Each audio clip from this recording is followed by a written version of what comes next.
Yeah, we back. Now, for those of y'all who've been following me for a while, you remember a while back I dropped a video entitled, take a look up on the screen. Black man sells his company for $320 million. Quality Control Records sold for $320 million. And for whatever reason, that story kind of flew under the radar. Nobody really talked about that. The story didn't really go viral like that. And instead of people talking about the fact that two black men came together and established one of the most popular record labels in all of the United States and cashed out within a 10-year period over $300 million, nobody's really talking about that. Now I'm hearing QCP is up in the news and they talking about he was a snitch. They're talking about they could pull up police investigation, police affidavits claiming that QCP, the CEO of Quality Control Records, is an alleged snitch. First of all, I gotta tell you, first things first before we get into it. I'm here to tell you right now, we don't care. Let me tell you, We don't care. Jerry.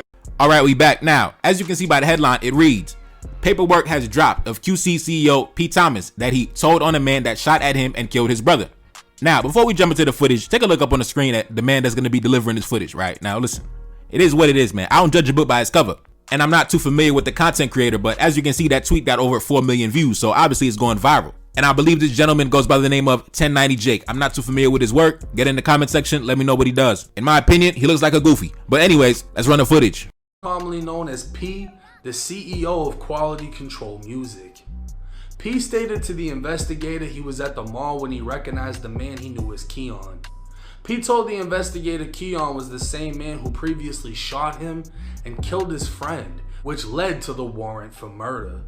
All right, we back. Now, I'm not too familiar with the content creator 1090 Jake, but in my opinion, it seems like he has one of those YouTube channels where, you know, we're going to look into the underworld of black society. That entire genre of entertainment has become an actual marketable product you could put out on the street and make money off of. Like, that's why all these rap beefs and street beefs, they treat them like cartoon characters. Oh shit, you heard such and such, he shot at such and such. Oh man, such and such got killed. Oh man, such and such got robbed. You know what I mean? It's no different than cartoon characters. And the audience that's most attracted to that type of entertainment is the people who live nowhere near that life. I guarantee the majority of his audience is people who live way up in the suburbs, deep up in the hills, behind gated communities. They on their iPads, they laptop in their big mansion, and they watch it purely for entertainment. In the real world, in real life, nobody is following the street code. Nobody is living by the street code. And in fact, I love the response that QCP put out. Take a look up on the screen. He said this: I see that 300 million got all them hating ass niggas mad back home. Anybody know me know my character. Our culture is so messed up. It's sad y'all live in this imaginary street dream. I'm changing lives and changing my family's curse. I don't got love for no niggas that try to kill me or mine. I ain't in the streets, never wanted to be. I played the hand I was dealt and made something out of it. Y'all bum ass niggas should do the same. Stop glorifying dumb shit. Rest in peace, my dog Q, an innocent man with 5 kids who lost his life to a bum ass nigga who didn't value his own. I'm a goat, don't ever confuse me with a rat. Now take that incident report and stick it up y'all ass. I love my freedom, so stop playing with it. All right, man, listen, I'm not gonna get into the ins and outs of whether he snitched or whatever the police report said. At the end of the day, man, big homie cashed out $300 million, man. Built one of the most successful black companies in the world, man. Built one of the most successful black entertainment companies in the world, man. That little shit y'all talking about, man, fuck out of here with that shit, man. Once again, Stephen A. Smith, let him know what time it is, man. I'm here to tell you right now, we don't care. Let me tell you, We don't care. Jerry. Now, before we get out of here, there was another gentleman that actually made a comment that I really wanted to get into it. Run the footage. Now, I'm not going to really rant down on because I think he's a civilian, but how are we allowing niggas with paperwork to infiltrate the rap culture and not even... All right, we back. Now, that brother right there, as you can see, like the first gentleman, he looks a goddamn fool. But he said, how can we allow someone with paperwork to infiltrate the rap culture? First thing I got to ask, how can a black man infiltrate his own culture? How can a black man infiltrate his own culture? First of all, let's look at who's really running the rap culture. Take a look up on the screen. The CEO of Atlantic Records, Craig Kalman. The CEO of Universal Music Group, Lucien Grange. Now, when it comes to Epic Records, you can't say the same thing because black people have been in the CEO position for a long time now. When you take a look at Epic Records, Sylvia Rohn is the boss over there right now. And before her, it was L.A. Reid. But what I'm trying to say is, you know, the goofy dude who was talking all crazy, talking about how can we let these snitches infiltrate the community? Bro, what community? It's already been infiltrated. The people that's cutting the major checks, the people that's cutting the major deals, the people that's really running the show, it's not our people. It's already been infiltrated and obliterated. But when you actually do get somebody that comes along and actually is putting himself in a position of power and really opening doors for his people, you want to waste my time talking about some paperwork and he was snitching and somebody killed his brother and he was talking to the police. Listen, like Stephen A. Smith told you, my brother, we don't care. You know what I'm saying? We don't care.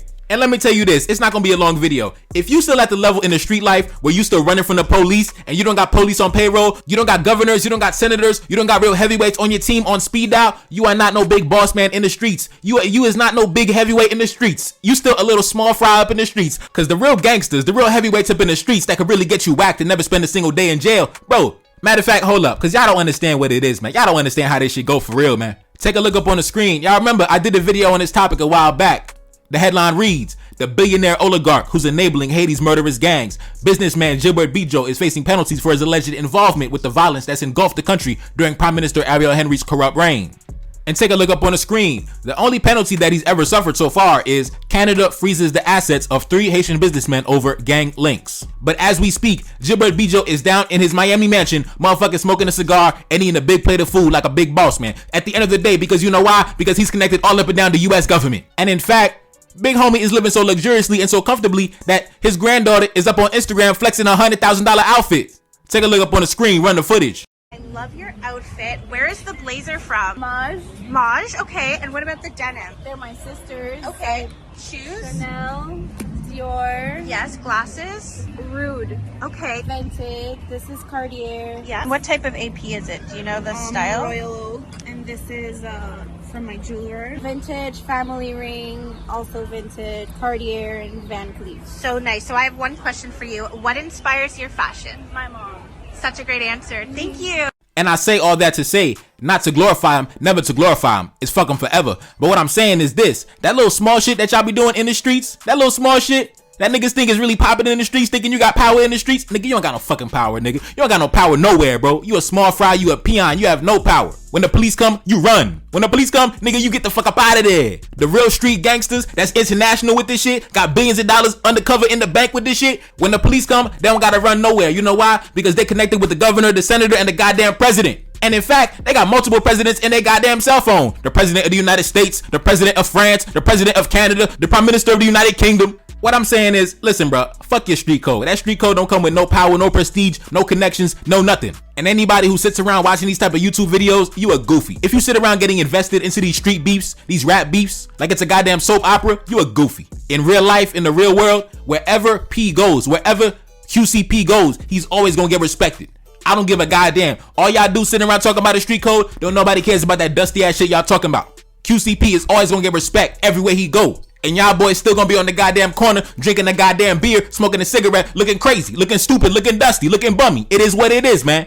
It's your boy Nevercari Desaline back in the building. Yes, indeed. Like, share, subscribe, Cash App in the description. And I'm gone. Peace. Reincarnated, I'm back in original fashion. I left on a horse and came back in that ass. And I left with abundance and came back to famine. We used to be pyramids, now we be rapping. Look how the mighty have fallen. Used to be running, now we be walking. When you be cooning, that's when they applauded. Selling your soul, your sons and your daughter. Gotta come up in this shit, they stuck in the mix. Really, my heart it be breaking. That's why I'm stacking that paper and handle my business. Pass it down in generation. Talking about money and power and building a nation. That's a deadly combination. Never be watching the TV, they pushing agendas, falsifying information. Know they got malice intentions. Step in the room and I'm feeling the tension. Enemy watching me, blocking my vision. Pay for the check cause I need my redemption. Building my kingdom, I need it protected. Ready for war like a young Money Congo. Never decided the team is the motto. Up in the crib and I'm whipping up waffles. Up in the crib and I'm smoking gelato. I'm chilling, I'm taking my pain and make it ambition. I'm blessed by the gods, but I ain't religious. I came for the power, they came for the bitch. They making no hourly wage. I got business, this shit is an art,